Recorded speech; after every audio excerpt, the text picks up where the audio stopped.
ఏదేమైనా కూడా ఈ మధ్య కాలంలో చూస్తుంటే మాత్రం తెలంగాణ ప్రయోజనాలకు మాత్రం విపరీతమైన అన్యాయం జరుగుతున్నమాట వాస్తవం. ఏదైతే మనం తెలంగాణ రాష్ట్రం కోరుకున్నామో నీళ్లు, నిధులు, నియామకాలు, ఈ నీళ్ల మీద దాడి, నిధుల మీద ఆల్రెడీ అసలు ఎంపీలు ఉన్నా కూడా మొత్తం జీరో. ఇలా నియామకాలకు సంబంధించి మీరు చూస్తూ ఉన్నారు. ఈ పర్టికులర్గా ఇప్పుడు బనకచెర్ల అనే ప్రాజెక్టు ఈరోజు కేంద్రం సపోర్టుతో పక్క రాష్ట్ర ముఖ్యమంత్రి వచ్చేసి నేరుగా తరలించుకొని పోతుంటే భిన్న స్వరాలు వినిపిస్తున్నాయి. ఇక్కడ ముఖ్యమంత్రి ఒక మాట మాట్లాడతాడు, మంత్రులు ఒక మాట మాట్లాడు, పొంగులేటి శ్రీనివాసరెడ్డి గారు మాట్లాడితే ఏమంటారు, అసలు బనకచెర్ల మీద వెనక పోము, అసలు ఒక్క నీటి చుక్కను కూడా పోనేమని పొంగులేటి గారు అంటారు. ముఖ్యమంత్రి ఏమంటాడు, అవసరమైతే పక్క రాష్ట్ర ముఖ్యమంత్రిని పిలుస్తా, లేకపోతే నేనే పోతా, ఒక 3 రోజుల పాటు కూర్చోబెట్టి వాళ్ళతో చర్చిస్తా అంటారు. అసలు ఇది ఏంది భిన్న వైరుధ్యాలు ఏంది? నిజంగా ఈ ప్రభుత్వం ఉన్న రోజులు నిజంగా నీటి విషయంలో తెలంగాణకు న్యాయం జరుగుతుంది. ఎందుకంటే ఇప్పటికే కాళేశ్వరం ప్రాజెక్టుకు సంబంధించిన కొన్ని వేల క్యూసెక్లు, లక్షల క్యూసెక్లు తీసుకొని సముద్రాలు కలుస్తున్నాయి. ఇప్పుడు బనకచెర్ల కూడా రేపు పొద్దున ఒక 300 నుంచి 400 క్యూసెక్ల నీళ్ళు ఇక్కడ వెళ్ళిపోయే పరిస్థితి ఉంది. ఎట్లా మరి దీన్ని ఎట్లా అడ్డుకోవాలంటే ఏం చేయాలి? ఇవాళ 100% రేవంత్ రెడ్డి సర్కారు తెలంగాణ రైతాంగం గురించి బాధ లేదు వాళ్ళకు, తెలంగాణకు నీళ్ళ గురించి బాధ లేదు వీళ్ళకు. ఓకే, ఇవాళ మూటలు నింపుకోవాలి, వాళ్ళ జేబులు నింపుకోవాలనే ఆలోచన ఒకవైపు ఉంది, ఈ మూటల్ని ఢిల్లీకి ఎట్లా పంపాలనే ఆలోచన ఉంది. అదేవిధంగా పక్క రాష్ట్రం సంబంధించిన గురువు గారిని ఎట్లా సాటిస్ఫై చేయాలని ఆలోచన ఉంది తప్ప తెలంగాణ రైతాంగం మీద వీళ్ళకి సోయి లేదంటున్నాను నేను. ఇలా ఎందుకంటున్నంటే ఒకవైపు 80,000 కోట్ల రూపాయలతోటి ఏం చెప్పిండు రేవంత్ రెడ్డి గారు, కేసీఆర్ కేంద్ర మంత్రులను గెలవలేదు, ప్రధానమంత్రులను గెలవలేదు కాబట్టి నిధులు రాలేవన్నావు. నువ్వు కూడా 43 సార్లు ఢిల్లీకి పోయినావు.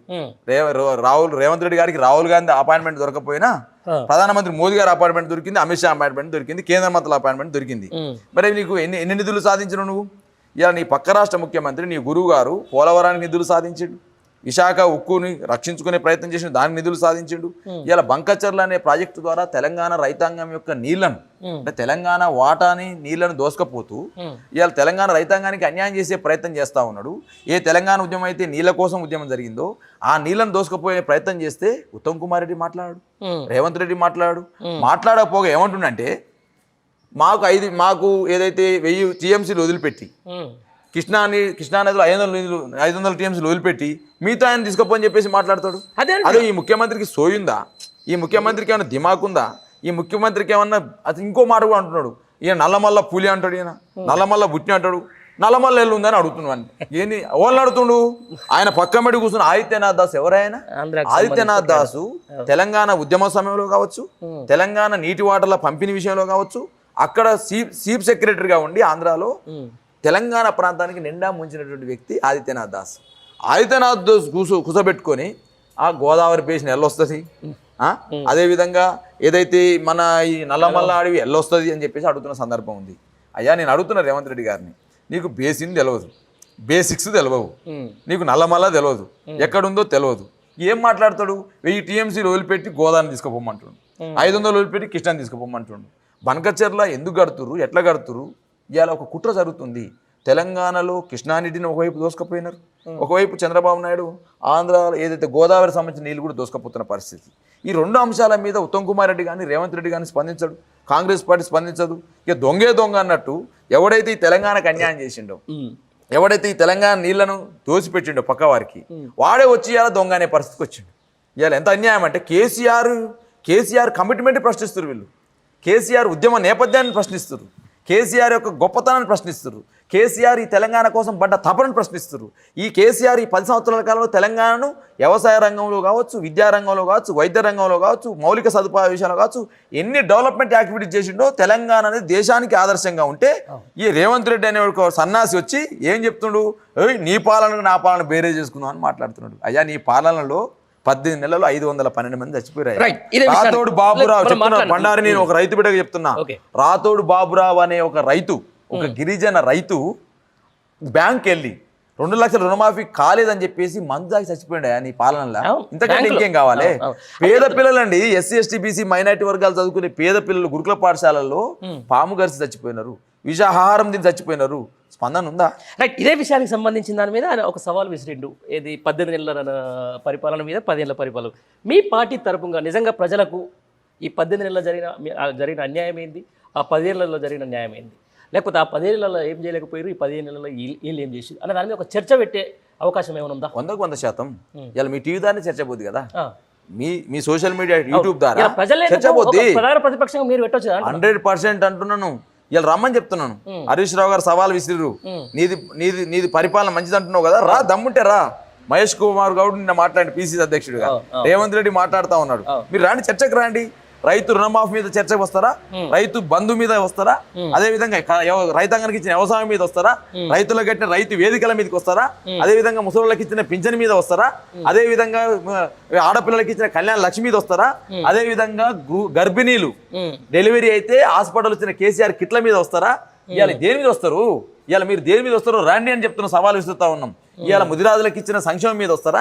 యాదవ కుటుంబ సోదరులకు ఇచ్చిన సంక్షేమం మీద వస్తారా? మున్నూరు కాపులు రైతాంగానికి ఇచ్చినటువంటి రైతు బంధు రుణమాఫీ మీద వస్తారా? అదేవిధంగా రైతు చనిపోతే ఏదైతే వారం రోజులలోనే వచ్చినటువంటి రైతు బీమా మీద వస్తారా? ఇవాళ దేనికి వస్తారు? రైతు బీమా కట్టమంటే కట్టే పరిస్థితి లేదు. ఇవాళ కొనుగోలు కేంద్రాలు పెట్టే పరిస్థితి లేదు. ఇలా బోనస్ పేరుతోటి బోగస్ చేసి ఇలా బోనస్ ఇచ్చే పరిస్థితి లేదు. 1200 కోట్లు బాకీ ఉన్నావు నువ్వు. నువ్వు దేంట్లో చర్చకు వస్తావు? సంక్షేమం ఇవాళ నువ్వు దేశంలోనే అత్యధిక మెడికల్ కాలేజీలు ఇచ్చి, జిల్లాకు ఒక మెడికల్ కాలేజ్ ఇచ్చి, దేశంలోనే ఏ రాష్ట్రం అయితే మెడికల్ విద్యార్థుల్ని అంటే ఈ డాక్టర్లను తయారు చేసే ఒక హబ్గా ఏర్పాటు చేసిన కేసీఆర్ తెలంగాణని. ఇవాళ ఒకవైపు 3 దిక్కులలో 3 హాస్పిటల్ కట్టిన పరిస్థితి కనపడతా ఉంది. జిల్లాలో కలెక్టరేట్లు కట్టిన పరిస్థితి ఉంది. జిల్లాలో ఎస్పీ ఆఫీసులు కట్టిన పరిస్థితి ఉంది. అన్ని రకాల జిల్లాలో ఏర్పాటు చేసిన పరిస్థితి ఉన్నది. ఇలా అద్భుతమైన యాదాద్రి దేవాలయాన్ని నిర్మించిన సందర్భం ఉంది. బసవాపూర్ రిజర్వాయర్ కట్టిన పరిస్థితి ఉంది. దేశంలోనే అబ్బురపడే విధంగా ప్రపంచంలోనే ఆసియా ఖండంలోనే అధునాతనమైనటువంటి ఒక అద్భుతమైనటువంటి ఒక ఆధునిక దేవాలయం అంటే ఆ రోజు నెహ్రూ గారు చెప్పినారు ఏది ఈ ప్రాజెక్టులే దేవాలయాలని. అటువంటి ఒక కాళేశ్వరం అనేటువంటి ఒక అద్భుతమైనటువంటి దేవాలయాన్ని కట్టి రైతాంగానికి గిఫ్ట్కి ఇచ్చింది కేసీఆర్ గారు. ఎల్ల పోలిక నక్కకు నాగలోకానికి పోలిక పెడతావు రేవంత్ రెడ్డి నువ్వు అనుకుంటున్నావేమో మొత్తం సూర్యుని పైన ఉమ్మేస్తే కేసీఆర్ మీద పడదనుకుంటున్నావు, నీ పైన పడుతుంది రేవంత్ రెడ్డి. ఇవాళ నీకు కేసీఆర్కి పోలిక లేదు. కేసీఆర్ గాలి గోటి కూడా రేవంత్ రెడ్డి సరిపోడు. నేను ఇవాళ డిమాండ్ నేను అడుగుతా ఉన్నాను. ఒక బీసీ బిడ్డగా, ఒక బీసీ నాయకునిగా, ఒక యువ నేతగా, కామారెడ్డి డిక్లరేషన్ అనేది మీకు ఐడియా ఉంటుంది. ఎందుకంటే ప్రధానంగా ఈరోజు ఈ కాంగ్రెస్ పార్టీ అధికారంలో రావడానికి వన్ ఆఫ్ ద రీజన్ అది. ఎందుకంటే కర్ణాటకలో అప్పుడు ఉన్నటువంటి ముఖ్యమంత్రి సిద్ధరామయ్య ప్లేస్ ఆయన కూడా వచ్చేసి అది నేను అమలు చేయకపోతే నేను వచ్చి ఇక్కడ పాల్గొంటాను, 42% రిజర్వేషన్ ఖచ్చితంగా స్థానిక సంస్థలో బీసీలకు ఇచ్చిన తర్వాతనే స్థానిక ఎలక్షన్లకు పోతామని చెప్పినటువంటి ఈ ప్రభుత్వం, లేకపోతే ఇదే నాయకులు ప్రతిసారి చూపించి కూడా. బట్ ఇన్ని దగ్గర 18 నెలలు అవుతుంది. కులగణన అన్నారు, అది కూడా తప్పుల తడకనే ఉందని చెప్పేసి మీ ప్రతిపక్షాలే అంటూ ఉన్నాయి. ఇప్పుడు ఈ స్థానిక సంస్థల ఎలక్షన్లో 42% రిజర్వేషన్లకు ఇస్తుందనుకుంటున్నారా, లేకపోతే 42% రిజర్వేషన్ ఇవ్వాల్సి వస్తుంది కాబట్టి మీకు ఎన్నికలు కొంచెం లేట్ చేస్తున్నారు అనుకోవచ్చా? పరిపాలన అనుభవం ఉందన్నారు కదా, ప్రజలకు హామీలు నెట్టెగ్గొట్టాలనో వాళ్ళకి అనుభవం ఉన్నది. ఇలా బలహీన వర్గాల గొంతును ఒక బలహీన వర్గాల ముఖ్యమంత్రిని తీసుకొచ్చి గోరిగట్టిరా. కామారెడ్డి డిక్లరేషన్లో మీరు ఏం చెప్పారు? 6 నెలల్లో 42% రిజర్వేషన్లు ఇస్తున్నారు. 18 నెలలు అయింది, ఎందుకు అమలు లేక చేయపోయారు? ఇలా మీరు అన్న 23,000 ప్రజాప్రతినిధులు తయారవుతారు పంచాయతీలలో, సర్పంచులలో, అదేవిధంగా మున్సిపాలిటీలో అని చెప్పారు కదా. మరి ఇలా 23,000 ప్రజాప్రతినిధులు ఎడిపోయారు 6 నెలల్లో? వచ్చిందా రిజర్వేషన్? వచ్చిందా? ఇలా కులగణన మేము చేస్తున్నాం, రాజ్యాంగాన్ని చేతులు పట్టుకొని తెలంగాణ మోడల్ అని చెప్పిండు రాహుల్ గాంధీ గారు. మరి ఇలా కులగణన అమలు చేస్తూ ఉంటారా? ఇలా అమలు చేస్తూ ఉంటారా? రేవంత్ రెడ్డిని అడుగుతా ఉన్నాను నేను, ఇలా రాహుల్ గాంధీని అడుగుతా ఉన్నాను నేను. ఇలా కాబట్టి బలహీన వర్గాల గొంతును బలహీన వర్గాల ముఖ్యమంత్రి అయిన సిద్ధరామయ్య తోటి గొంతు కోసే ప్రయత్నం, బలహీన వర్గాల హక్కుల్ని గోరిగట్టే ప్రయత్నం చేసి కామారెడ్డి డిక్లరేషన్లో. ఇవాళ మీకు ఎవరడా ఉన్నారండి? ఎలక్షన్ల సమయంలో కోర్టు తీర్పులని మీకు తెలియదా? ఎలక్షన్ సమయంలో కేంద్ర ప్రభుత్వమే చేయాలని మీకు తెలియదా? ఎలక్షన్ సమయంలో ఈ రాష్ట్రపతి ఆమోదం ఉండాలని తెలియదా? ఎలక్షన్ సమయంలో 9th షెడ్యూల్లో చేర్చాలి ఈ అంశాన్ని తెలియదా? ఎలక్షన్ సమయంలో సుప్రీంకోర్టు తీర్పులు, హైకోర్టు తీర్పులు, అనేక రాష్ట్రాల్లో తీర్పులు ఉన్నాయి స్థానిక సంస్థల విషయంలో మీకు తెలియదా? తెలుసు. తెలిసి మోసం చేయడం కాంగ్రెస్ నైజం. తెలిసి మోసం చేయడం కాంగ్రెస్ నైజం. తెలంగాణ ప్రజలకు న్యాయం చేయడం బీఆర్ఎస్ నైజం, కేసీఆర్ నైజం. ఆ రోజు మీకు చెప్పినాం, కాంగ్రెస్ పార్టీ అబద్ధపు హామీలు ఇస్తూ ఉంది, బలహీన వర్గాల ప్రజలారా మీరు ఆలోచన చేయండి అన్నాం. సార్ నేను అంటా ఉన్నాను, ఓకే మీరు అంటున్నారు కదా బీసీల మీద మస్తు ప్రేమ ఉందన్నారు కదా, రిజర్వేషన్లు కేంద్రం మీద నెట్టేస్తారు, కేంద్రం మీద నెట్టేస్తారు. ఇలా 3 రకాలుగా మోసం చేశారు, 3 రకాలు తప్పించుకోవాలని చూస్తూ ఉన్నారు. ఏమంటారు? మేము ఇచ్చినాం, అసెంబ్లీలో పెట్టినాం అని మాట్లాడతారు. అసెంబ్లీలో పెట్టినాం కానీ గవర్నర్ ఆమోదం తెలపలేడని తప్పించుకునే ప్రయత్నం, గవర్నర్ బిల్లు పంపలేదని తప్పించుకునే ప్రయత్నం, రాష్ట్రపతి ఆమోదం చెప్పలేదనే ప్రయత్నం. నేను అంటున్నా సార్, ఇవాళ మీరు నిన్న జంబో కమిటీ వేసారు సార్, బీసీసీ జంబో కమిటీ వేసారు. సుమారు 69 మంది జనరల్ సెక్రటరీలు, 27 మంది వైస్ ప్రెసిడెంట్లు. ఎంతమంది బీసీలకు ఇచ్చారు సార్? నేను అడుగుతున్నాను. అది ఉదయపూర్ డిక్లరేషన్ పెట్టిస్తారు. ఇది మీ పార్టీ పరంగా ఇచ్చేది నేను అంటున్నాను. అవును. ఓకే, ఇది ఇక్కడనేమో గవర్నర్ బిల్లు వరకలేని గవర్నర్ మీద నెట్టేస్తుంది, అక్కడ రాష్ట్రపతి ఆమోదం చేయాలని రాష్ట్రపతి చేయాలంటివి. నీ పార్టీ ఉదయపూర్ డిక్లరేషన్ ఏం చెప్పిందండి? పార్లమెంట్కు 2 ఇవ్వాలని చెప్పింది అసెంబ్లీ. ఎన్ని ఇచ్చినవే నువ్వు? మొన్న 2023 అసెంబ్లీ ఎలక్షన్లో 19 ఇచ్చినావు. మన పార్లమెంట్ ఉన్నాయి 17 పార్లమెంట్లు, 17 రోజులు ఎంతనే 34 రావాలి. 34కి ఎంత ఇచ్చినవే? 19 ఇచ్చినావు. అక్కడ దోకా చేసినావు కదా.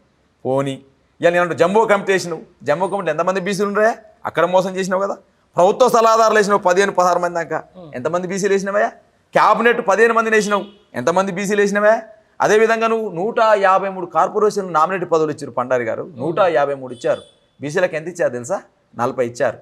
నువ్వు 42%, 50% బీసీలు 60% ఉన్న చెప్తున్నావు కదా. నువ్వు ముస్లింతో పాడితే 56 అన్నావు కదా, ముస్లిం బీసీలతో కలిపితే. మరి 153లో 56 అంటే ఎన్ని రావాలి? 56% ఎన్ని రావాలి? 80 దాకా రావాలి. నువ్వు ఇచ్చినవి 40 ఇచ్చినావు. అంటే అక్కడ దాగా చేసినావు కదా. ప్రభుత్వ సలహాదారులో దాగా చేస్తేవి, నువ్వు వేసిన క్యాబినెట్లో దాగా చేస్తేవి, అదేవిధంగా నువ్వు ఇచ్చిన జంబో నీ పీసీసీ కార్యవర్గంలో దాగా చేస్తేవి, నీ ఉదయపూర్ డిక్లరేషన్ని ఊసే లేకుండా చేస్తేవి. మరి ఇదైతే నీకు అడ్డం రాలేదు కదా. నేను అంటున్నాను ఇవాళ మిగతా ఏంటేమో కోర్టులు అడ్డం వచ్చినాయి, రాష్ట్రపతి అడ్డం వచ్చిండు, కేంద్ర ప్రభుత్వం అడ్డం వచ్చింది, గవర్నర్ అడ్డం వచ్చిండు అని నువ్వు చెప్తున్నావు కదా. మరి ఇక్కడ కూడా అడ్డం వచ్చిండు. కాబట్టి చిత్తశుద్ధి కావాలి పండారి గారు, కేసీఆర్ గారు. నేను చెప్తున్నాను, ఇవాళ నువ్వు పెదాల మీద ప్రేమ చూపెట్టకు రేవంత్ రెడ్డి గారు, గుండెల మీద ప్రేమ చూపించు. ఏదో పెదాల మీద ప్రేమ, లిప్పు సింపతి అవసరం లేదు మాకు, హార్ట్ సింపతి కావాలి, గుండెల్లో ప్రేమ కావాలి. ఇలా బలహీన వర్గాలకు నిజంగా ఇవ్వాలని నీకు తపనుంటే కార్పొరేషన్లు అండి, కార్పొరేషన్ ఎన్ని ఇచ్చినావు, ఎన్ని బీసీలకు ఇచ్చినావు అడగరా? నువ్వేమన్నావా ఎలక్షన్ సమయంలో మేనిఫెస్టోలో? ప్రతి బడ్జెట్కి 20,000 కోట్లు పెడతాను, 5 సంవత్సరాలు 1,00,000 కోట్లు ఇస్తాను బీసీలకు సంబంధించి. 2 బడ్జెట్లు అయిపోయినాయిగా నువ్వు పెట్టి. 2 బడ్జెట్లు ఎన్ని పెట్టినావా? ఒకసారిలో 7,000 పెట్టినావు, ఓ దాంట్లో 9,000 పెట్టినావు. అక్కడనే ఎగ్గొట్టినావు కదా 20,000 కోట్లు. నేను అంటున్నాను అక్కడనే ఎగ్గొట్టినావు కదా సుమారు 23,000 కోట్లు. కాబట్టి ఎగ్గొట్టడమే ఎజెండా కాంగ్రెస్ జెండా, ఎగ్గొట్టడమే ఎజెండా కాంగ్రెస్ జెండా నైజం.